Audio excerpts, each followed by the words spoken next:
Okay, final word on the subject who is finally in question. We're on page 195, looking right down to the middle of the page and remembering the last word of the previous lecture, language. Because now what Lacan is going to do is say, now that you understand how symptoms work as signifiers in a signifying order known as language, we can understand a little bit more about the truth behind the mirage with which this essay begins, like our lectures, the mirage of the completeness of the subject. The subject here, not the signifier, is really what's at stake for Lacan. That's why we started on 192 with this mirage, which is not even debated, the completeness of the subject. So all this work that he does to take on philosophy, to refigure symptoms as signifiers apart from signs and representational logics, up to 195 is about getting us to some understanding of the subject that does not comply with the mirage or the fantasy of completeness. And here we go, middle of page 195. By taking one's bearings from the joint between the consequences of language and the desire for knowledge, a joint that is the subject. Now let's just pause right there and rework this as a sentence that makes sense. The subject is the joint between the consequences of language and the desire for knowledge. Now that's important here. The subject is not some complete, holistic entity. The subject is a joint, is a connecting place. And if you have two things joined together, what you have to also know is that there will always be some minimum distance, a crack or a fissure or a joint, that allows them to remain discernible as two distinct entities. If you take two entities, like 2 cups of water, and you pour one into the other, there's not a joint that connects the 2 cups of water. Now you just have 1 cup of water. The joint is gone. There are not 2 gatherings of water, but only 1. You see? A joint is required in order for 2 entities to be connected, but also to be discernible as distinct. And you'll see oftentimes in Lacanian literatures this question of what is objet A? What is this little a that is the object cause of desire? You'll see desire as a word here. We're going to talk about it in a second. But it is just this. It is the minimum distance between 2 points that allows these points to remain distinct. Here, Lacan is using the word joint for that minimum distance. The subject is neither one nor the other, but the joining of them. The same way that the truth of the symptom is the articulation of those symptoms.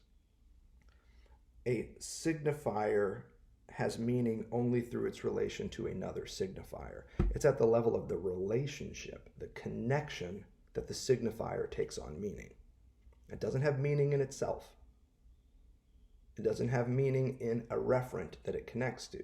It has meaning in its connection to another signifier. The same way that the word cat and fuzzy have meaning in connection to each other. It's the connection that gives them import.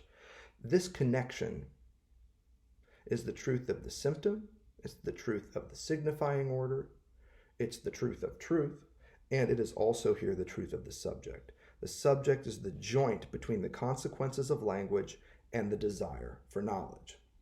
So let's take these topics one at a time. What are the consequences of language? Now, this is one of the central parts in all of Lacanian psychoanalysis. The consequences of language when it is introduced into the life of a human being. If you scroll down a little bit, you'll see a paragraph that begins all of these verification values on 195 will not stop castration.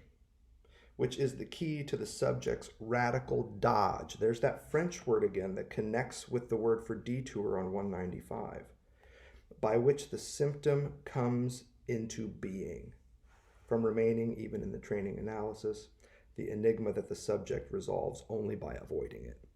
Now let's just focus on this. There's a connection going on here between what's happening at the bottom of 195, the detour of truth and knowledge, and the consequences of language. Castration does not mean that somebody is manually cutting at your junk. This is not a physical enterprise. Castration for Lacan, if you want a better word for it, more accurate word, a less charged word, is prohibition. The first and foremost consequence of language when it is introduced into your life was prohibition. So no matter what your first word was, no matter what the first word you heard was, its function was as no, as prohibition. And the prohibition that is the first signifier of any language, that is no, is a prohibition against living without prohibition, against continuing on in life as though there were not this other thing, this other place known as language. And you see this all the time with little kids. You'll see the parent at the store and the little kid is crying because they want something, a piece of candy or some type of cereal or whatever. And the parent says something like, "I can't understand you when you're crying." Use your words. Use your big boy words. "I don't understand you when you're crying. Tell me what happened." And then the kid, of course, struggles with this and sobbing is, "And I just want this." You could see them struggling to take this impulsive, affective, intense state and put it into words. Now, these are not the child's words. They are yours. The tongue you're asking the child to use is always the mother's tongue. This is a language that predated their birth, the language that you spoke. And then they're born into the world, and over time you introduce them to this language, gradually integrating them. Ideally, if you want to produce just a normal person, integrating them into language. One of the basic origins of psychosis in Lacanian psychoanalysis is a failure to integrate into language, into the symbolic. You have a broken relationship to the symbolic, which is, of course, what gets us onto the synthome later in life. The synthome for the psychotic is a special type of linguistic apparatus that heals or closes the rupture in the subject's relationship to language. But that's separate for the lectures on psychosis, which you may have seen. Here, what we're thinking of is a subject that's going to be integrated into the normal order of things. I say normal not because it's right, but because it's what's typical. Law, order, neighborhood, conventions, how you're supposed to hold a fork, all these civilizing techniques that make up one's community. The word here is castration, though, because what it says is you don't just get to eat with your hands anymore. Now you have to do it a different way. That insistence that you have to do it differently functions as a prohibition. This is the first and foremost consequence of language. When language is introduced into a child's life, it functions as a prohibition. Yes, it gives the child new ways to express their needs in the forms of demands. But what it does also is it prohibits them from doing something other than using language. That's the first and foremost thing to note about the consequences of language here, is that it produces a prohibition. It is experienced as a prohibition against any furthering of life without prohibition.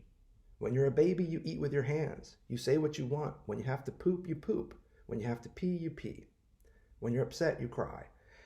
With the advent of language, though, with the advent of society, with all of its rules, with the advent of the symbolic, you now learn that there are appropriate times and places to poop and pee. Sometimes crying is not going to get you what you want. You have to use a different methodology. This is what we're talking about here. The first and foremost consequence of language is this experience of castration. The best word for which is prohibition, of constraint. Now, it's constraint that is productive for most people because it gives them a place in the world, a sense of identity, a sense of what object relations theorists would call containment. It allows them to feel held by the symbolic. And that holding or containing function is actually extremely fertile for senses of self, for senses of identity, for senses of reality, for non-psychotic, non-maladaptive relations to others. It is an extremely productive and maybe even the basic functional productive move that society makes, is to provide you with a place, a home. And this is exactly what is at stake when we talk about language as the house of being. More in a minute.